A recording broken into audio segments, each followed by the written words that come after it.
and welcome to Megan's Minute. I'm your host, Megan Lavin, and together with Allergic Living, we discuss topics that affect those that have food allergies. Today we're talking Thanksgiving, which is a major food holiday and can cause a lot of stress. Oftentimes you get asked to bring a side, and you want to bring a side that everyone's going to love, food allergies or not. So I'm here to show you how to make my tried and true sweet potato side dish, and it is so easy. It is so simple, anyone can make it. Let's do this. One thing I really love about this side dish is it has such simple ingredients. In fact, one of the ingredients is actually juice. You can choose to do apple or orange juice, but it's a great way for it to have more of a natural sweet and not so much sugar, as well as it helps it have that smooth, creamy consistency since we're not using allergens like milk or cream. Let's get started. First, you're going to need sweet potatoes. I'm actually halving the recipe that I typically do because this year we're doing a smaller Thanksgiving. The other thing I love about it is that it uses the crock pot. You'll see I have my mini crock pot here, or slow cooker, whichever way you call it, and I love that because it evens out the playing field for all the fight for the microwave or the oven and other appliances. This can just sit, stay warm, do it first thing in the morning, set it, forget it, and you're not worrying about it last minute trying to juggle getting the turkey in the oven and the sweet potato casserole in the oven. Next, we're gonna have just other simple ingredients like some brown sugar, some cinnamon, some nutmeg, some vanilla, and obviously you don't have to, but my family would disown me if we didn't have some marshmallows on top. Let's begin. First, we're gonna start by peeling our sweet potatoes. However you prefer to do this is fine. Just make sure you get all that skin off. There's one. There's two. I'm going to rinse these off to make sure there's no dirt or residue, and then let's come back.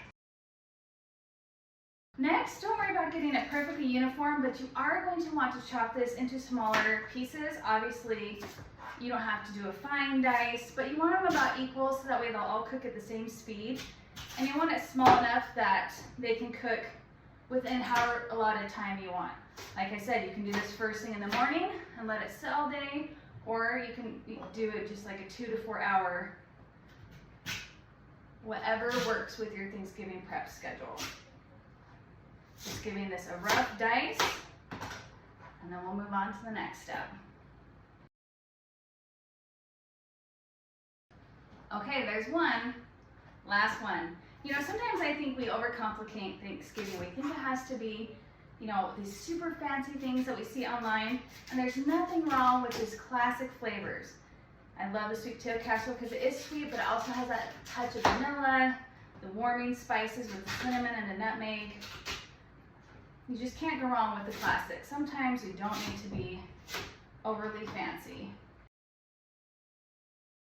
Sweet potatoes can be hard to cut through because they are quite fibrous and thick, so make sure that you have your knife sharpened ahead of time and you're really using both hands to be extra careful. Okay, I've got my sweet potatoes. The next part is literally just dumping the ingredients in. So simple. I have apple or orange juice listed because sometimes it's fun to have that little hint of orange in there for something different. I'm gonna stick with apple juice today because that's what I have. Next, I'm gonna do a teaspoon of vanilla. Then cinnamon, very important, don't want to forget that. Then you'll do half that of nutmeg. And it may seem odd to have salt and a sweet application, but you have to remember, salt is actually an enhancer of flavor. So you never want to leave that out. Otherwise it becomes a little too one note. Next, we have our brown sugar, and that's it. I mean, literally, could not be easier. Which, as a busy mom of 4, that's what I want.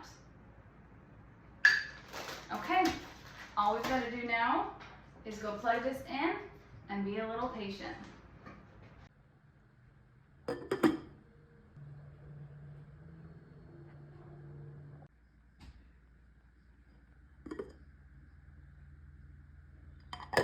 Okay, we've waited, we've checked our sweet potatoes.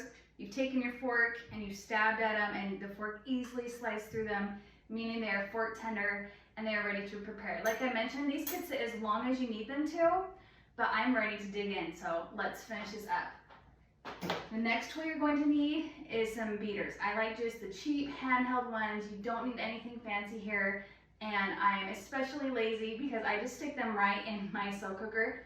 If you'd rather, you can transfer them to a bowl, whichever you prefer. I also, because they have gotten a little more juicy in there, I use a bit of a rag just to try and help it not fly everywhere. Let's cream these up and make them nice and smooth.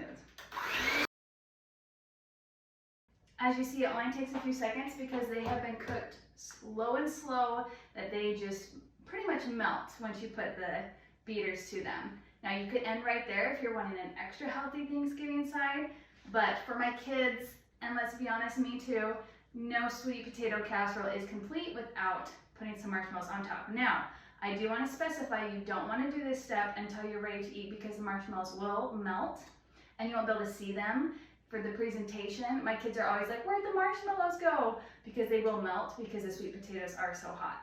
So let's wait until we're about ready to serve. Okay, my table is set. People are about ready to eat, so here is the last finishing touch. Like I mentioned, I cover this generously. Now do as many or as little as you like.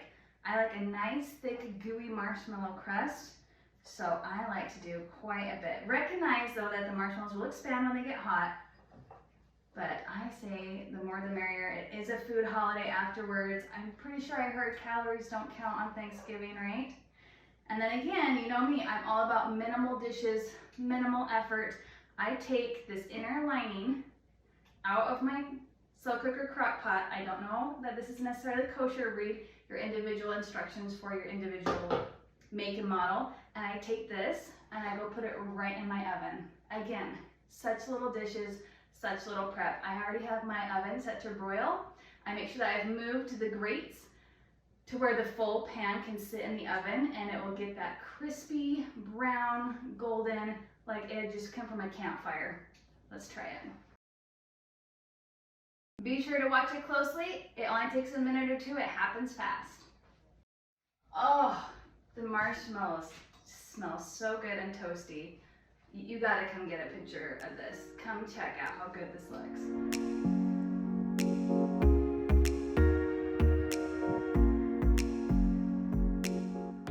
I can't help it. This smells too good. I've got to try just a little sample.